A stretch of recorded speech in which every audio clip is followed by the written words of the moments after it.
Hello guys and welcome to How to Socials. In this video I'm going to show you how to turn on parental control on your YouTube app. So let's start. First, open the YouTube app.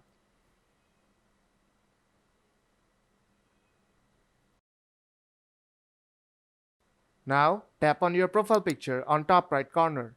Now tap on Settings and go to General. Scroll down and here you will see Restricted Mode. This mode helps hide potentially mature contents, although no filter is 100% accurate. If you have kids who access the YouTube app with your YouTube account, this mode is very useful. This helps hiding mature contents from your kids. To turn on parental control on the YouTube app, you have to turn this mode on. And parental controls on your YouTube app will be turned on. So if this video helps you out, then don't forget to leave a like. And see you in the next tutorial.